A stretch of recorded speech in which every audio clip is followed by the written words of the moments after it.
Bismillahirrahmanirrahim. We start with the first paper of the O-level biology syllabus. This is O-level biology 5090, and we're going to start solving paper 2s, which is of course very much on the cards, and we need to be taking that exam very soon. So this is the June 19 question paper 2-1, which we're going to handle. Now, as you know, in this paper, section A, you have to do all the questions. Section B, you have to answer both the questions in this section. And the section C is an either or. So you can do question 8 or question 9. This is the only place where you have the choice, and you have to make the decision in section C whether you want to do which question.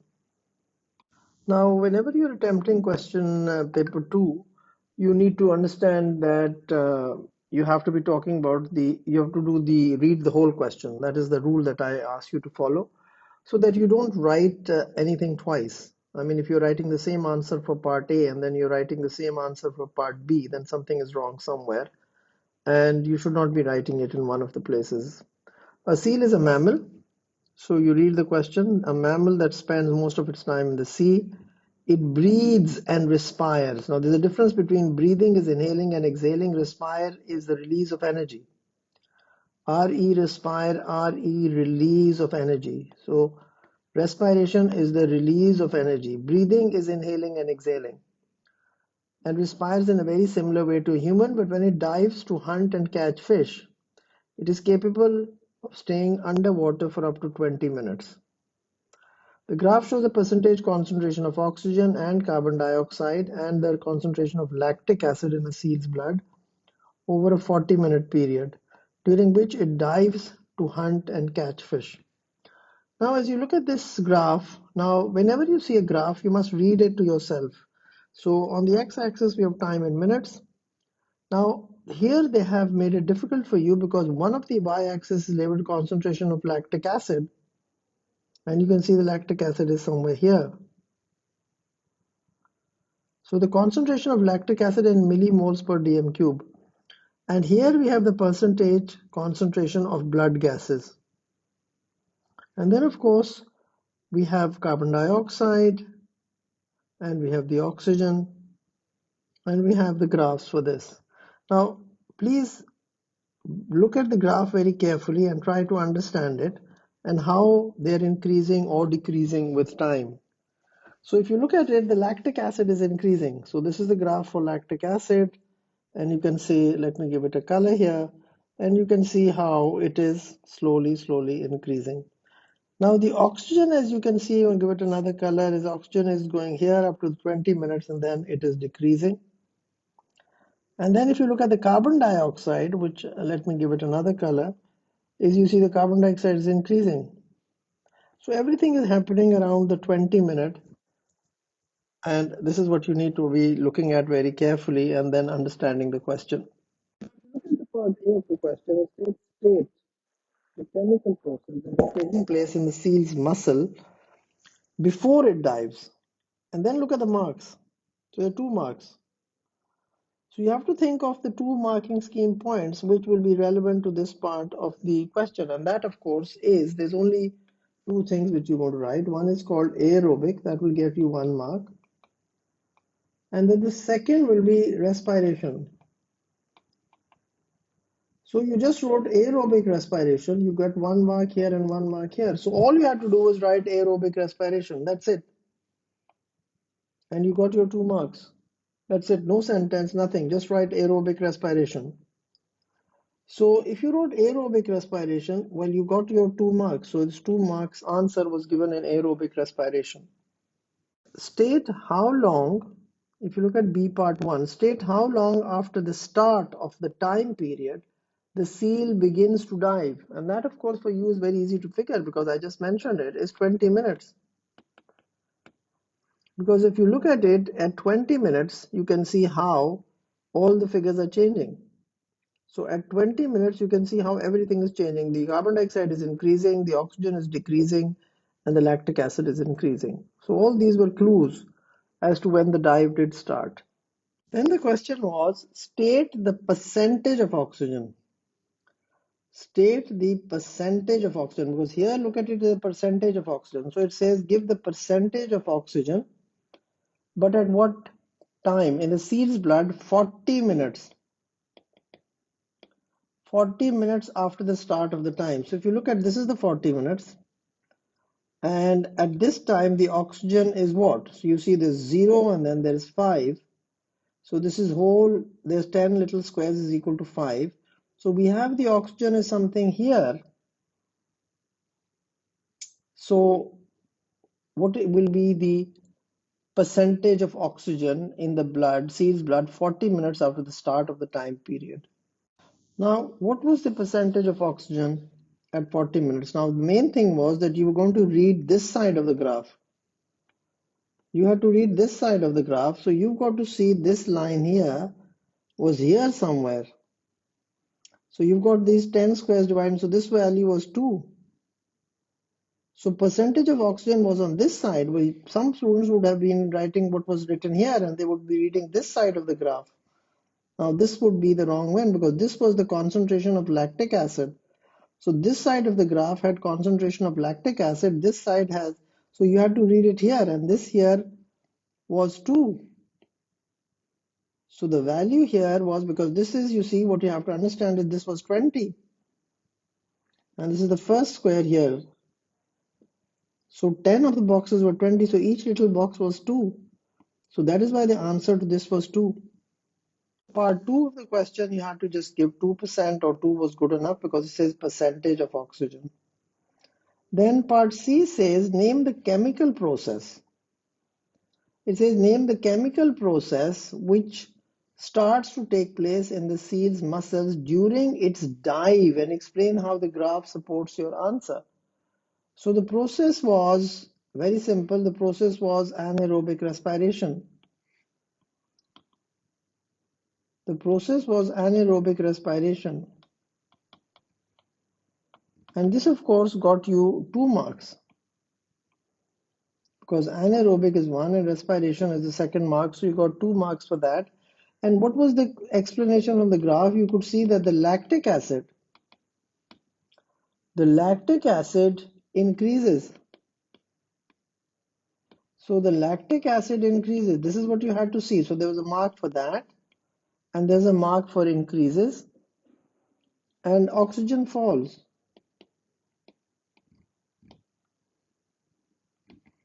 So in order for you to get the 3 marks, there was 5 mark scheme points. One was this, one was this was the third, this is the fourth, and this was the 5th mark scheme point. So any 3 of these, and you got your 3 out of 3. Then suggest and explain what would happen to the concentration of lactic acid in the seed's blood when it returns to the surface of the sea after its dive. So the lactic acid would fall because the lactic acid from the muscle will go to the liver, and in the liver, well, of course, the lactic acid is again converted back to a form of glucose, and then that glucose is respired and energy is released. So as the seal would return to the surface, the lactic acid would decrease because it will start to breathe in and out, takes in oxygen, and this will break down the lactic acid, and so the lactic acid levels will fall. That was a very simple question which checked how well you knew the chapter on respiration. Then the second question was the diagram shows 3 varieties, C, D, and E, of the same species of insect. So these are 3 variations of insects and 3 different leaf patterns, which was F, G, and H, of the same species of plant on which the insects feed. So the insects feed on these leaves. Suggest which variety of the insects is likely to be found in the greatest numbers in areas where leaf pattern G is found, and explain your answer. Which variety would be very common? Yes. Why? The C one, because that will be very well camouflaged and won't be seen by the predator and will not be eaten. So very well camouflaged. But if you didn't know the word camouflage, well, you could have said less easily seen. So it would be less easily seen. So if it's not seen, then of course it won't be eaten up. Or you could have said not eaten. So this got you your marks for this part of the question, which was checking how well you know. So there are only 2 marks, and you got a mark for the C, and then you got a mark for this point. So there was 1 mark scheme point here and 1 mark scheme point here. Now, if you look at the B part of the question, over a period of many years as they grow, the plants lose the dots and stripes on their leaves, which become plain. Suggest and explain what is likely to happen to the numbers of the different varieties of insect in an area where the majority of the plants are old. And what happened as they grew old? The plants lose the dots and the stripes of their leaves and they become plain leaves. Now, basically, of course, the answer to the suggest and explain is for 4 marks. So you have to be very profoundly in knowledge of the fact that 4 marks means 4 mark scheme points. So C and E would decline. Why? Because they would be easily eaten, because now they become more prominent and they can be easily eaten up. D increases. So C and E decreased in number because they were now easily eaten up. D increases and reproduces. Now D was not eaten. So now D has the right genetic makeup, or it has the allele. So you could have said gene, or you could have said alleles. If I put a slash here, it means either you wrote this or you wrote that. So slash, you don't have to put a slash in your answer in the exam, but I'm giving a slash the possible answers which you could give. And this, of course, would be natural selection because the environment changed and that resulted in a change. And some were better adapted, so some survived, while the others were not better adapted and they did not survive. So, this is a question on natural selection and evolution. Let's look at the part C of this question, which is two alleles T and T control the body pattern of the insects. Insects with dot C are homozygous dominant, so this would be the big T, big T. Then insects with stripes are homozygous recessive, this would be small t, small t. And plain insects are heterozygous, so big T, small t. Now, let's explain why 3 varieties of insects will continue to be produced even in areas where all the plants have plain leaves. So basically what was D? T was big T, small t. So when you cross big T, small t, and all the plants are big T, small t, so now what do you have the possibilities? Now, first of all, we write the gametes. Now, all we do is when we write the gametes is we just separate them and we circle them. So this would be a big T and this would be small t. Now, what am I doing? I'm just writing this one here, this one here, this one here, and this one here. Now, if this and this fertilize, so we get a big T, big T. And what is that going to be? That is going to be the insect with dot C. And then if this one and this fertilize, we're going to get big T, small t. And if this and this fertilize, we're going to get big T, small t. And if this and this fertilize, well, we're going to get small t, small t. So big T was C, and homozygous recessive would be the E, and D are the heterozygotes. So this would be D and this would be D. So we have all the question was why all 3 varieties of insects will continue to be produced even in areas where all the plants have plain leaves. Because D, the ones which were heterozygous would be the abundant ones, and when they mate and they breed, they're going to result in all these 3. This one, these 2. Now this is a 1-to-1 ratio. And this is a genotype is 1-to-1 ratio. And even the phenotype is a 1-to-1 ratio. And that's not asked, but I just want you to know that.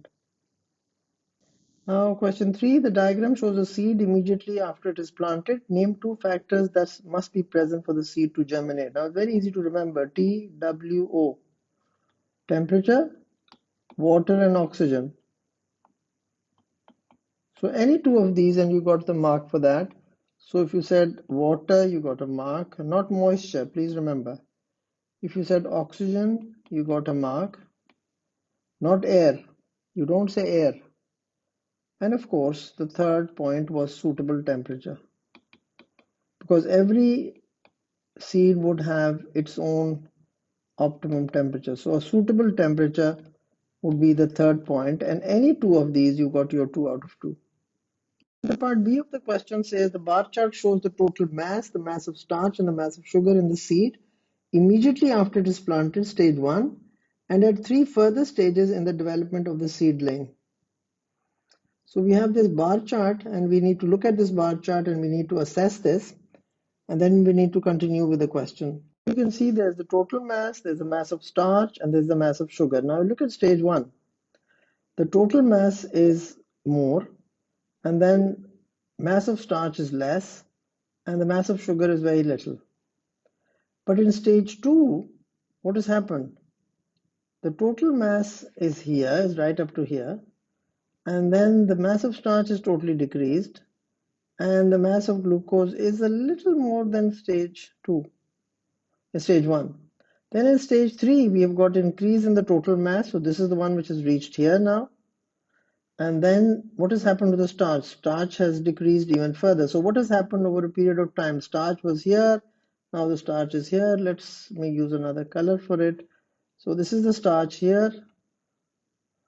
Now the starch is here, and now the starch is decreased. And here again, what do we see? We see the starch increasing here again. So just look at the pattern.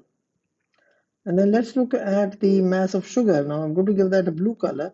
So the mass of sugar was here, then the mass of sugar is now here, and now the mass of sugar is increasing, and then it's decreased here again. So you need to be looking at this graph and then of course reading the further questions and answering them.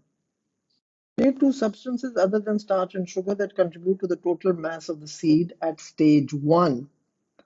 So it could have been, there are a lot of possible answers. There are about 3, 4, 5, 6 possible answers. You could have written water, you could have written protein, enzymes, mineral ions, cellulose, and fats. But any two of these, and please remember I've just removed this 1 and 2, but actually you needed to write 1 point here, I mean on this side, and 1 point for this one. And you can't be writing 4 or 5 points, because if 2 are correct and 3 are wrong, well, plus 2 minus 2. So I've given you all these points, but you needed to only give me 2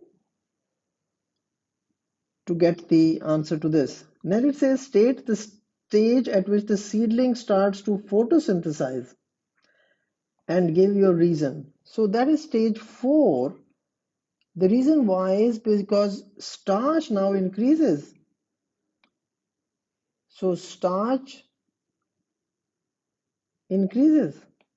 Why? Because now photosynthesis is producing more glucose, and that glucose is in excess. And so the excess glucose is being converted into starch.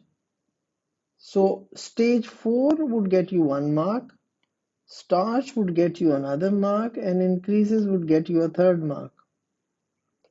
So 3 marks, stage 4, starch is present, or if you said starch increases, so that gets you 2 marks for that.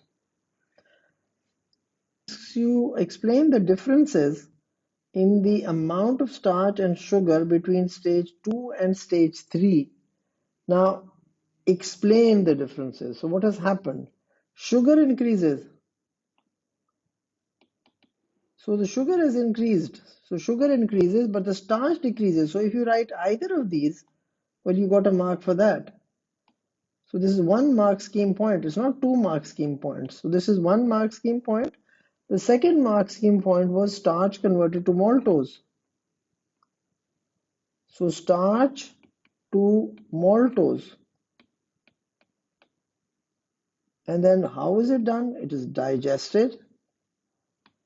Starch is digested. If you knew the technical term, which is a biological term, digested, well, you got a mark for that. You could have also said broken down, though I don't like this word. I do not agree with this in the mark scheme, but still, it's okay. Or you could have said hydrolyzed. So this was a 3-mark question. And what is it being hydrolyzed by? By amylase.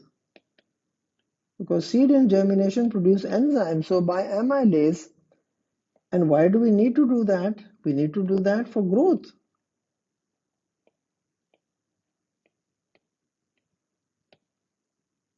So these were the 1, 2, 3, 4, 5 marking scheme points, and all you have to give me was only 3 of them. So there were 3 marks for this, and total, of course, in this question is 10 marks. 4 was a diagram shows stages in the life cycle of the same plant. And you can see these different stages. There's a flower, and then there's something else, and then there is some sort of a fruit, and there's some sort of a dispersal. So you look at the question carefully, and then you read as you go along. State the number of each of the following parts of the flower shown in the diagram. So petals were 4, and the filaments were 8. State the number of each of the following parts of the flower shown in the diagram. So you had to see that, and that was very easy for you to see because this is 1, this is 2nd, and this is 3rd, and this is the 4th one. So 4 petals. How did they figure out that there were 8 filaments? You see, these are the ones: 1, 2, 3, 4, 5, 6, 7, 8. So 8 filaments. And B, it says on the diagram of the flower. So on this diagram, you have to label the ovary. So the ovary would be somewhere here. So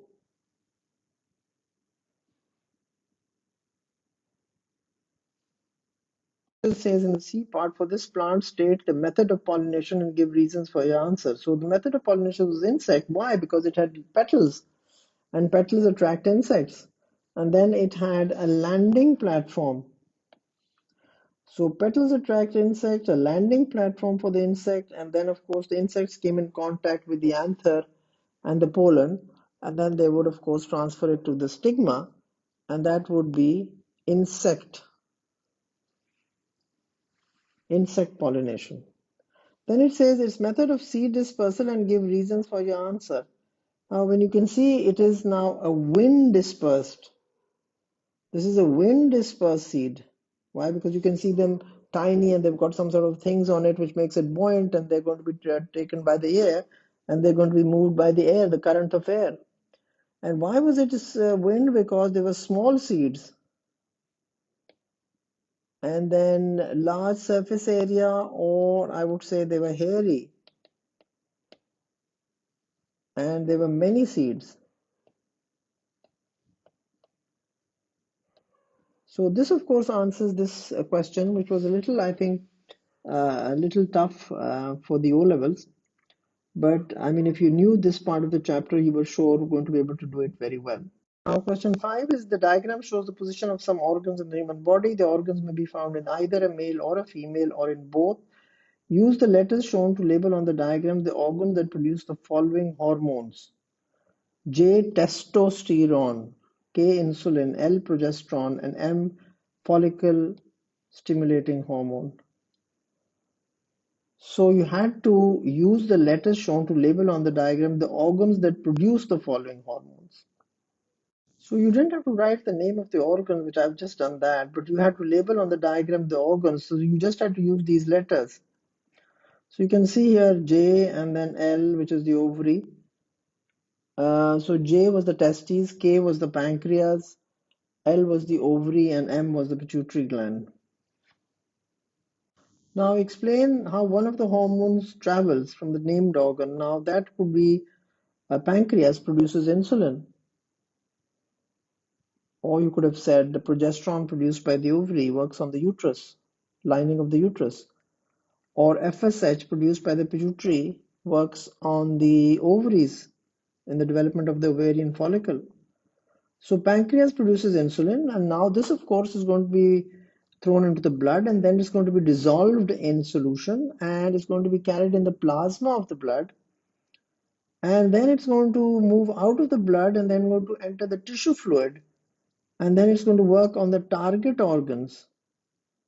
So tissue fluid, blood, dissolved in solution, target organ, in this case, in the case of insulin, would be the liver cells, where it results in the conversion of glucose to glycogen, and then glycogen is stored in the liver. Now, as you can see in this part of the question, how the hormone progesterone and luteinizing hormone LH are linked in the menstrual cycle. Luteinizing hormone is released from the pituitary, and it stimulates the ovary, and ovulation occurs. And when the ovulation occurs, the Graafian follicle is released into the oviduct, and what is left behind is something known as a corpus luteum, which is part of the follicle, and now what is called a new name called the corpus luteum. And this starts to produce progesterone. And this happens in the next 2 weeks. This, of course, maintains the spongy lining of the uterus.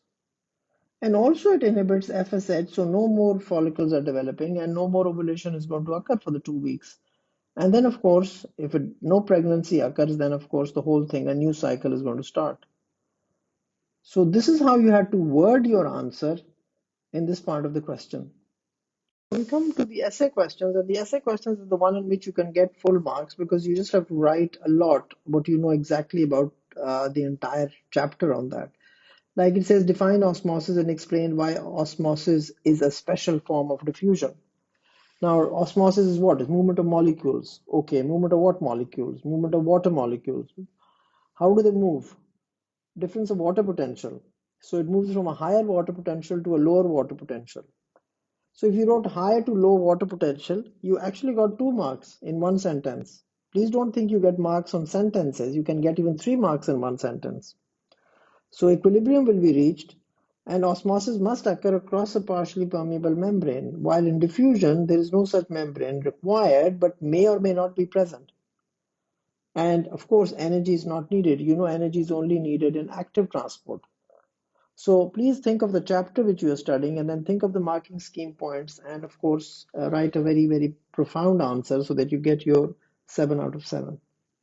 Then the B part of the question, which was only for 3 marks because this is a total 10-mark question, was explain the importance of active transport in the human alimentary canal. So whenever you eat bread or rice, it's digested to glucose.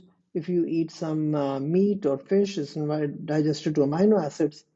So active transport is essential for the absorption, where in the villi of glucose and amino acids and minerals like calcium and iron, and it is much faster than diffusion, and it is always against a concentration gradient. So basically, you have to give me the story about active transport.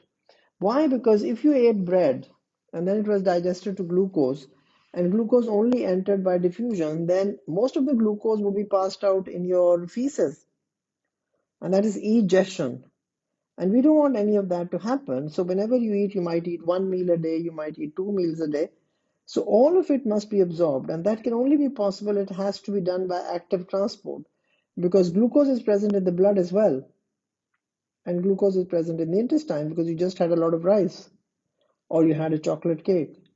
So all that needs to be absorbed, and that can only be done when it is from, in any situation, it is by active transport, even though it might be in a low concentration in the intestine and more in the blood, but still it would be taken into the blood because you see, when it reaches the blood, then it is going to be stored as glycogen in the liver, and if it's still in excess, it's going to be stored as fat. So we don't want any of this food which is needed by the body to be passed out in the feces. So, and that is the last point, to prevent egestion. So I think this would be a good way for you to revise this chapter, these papers, and I hope this has made the paper a little easier. And of course, I'll try to add and upload as many papers as I can in the next couple of days, so that just before the exams you all can revise all this. And thank you very much. And I'll be making a special playlist which will have all these papers. So please do access the YouTube channel and do read about it. And let me know if there's anything else I can do. Thank you very much.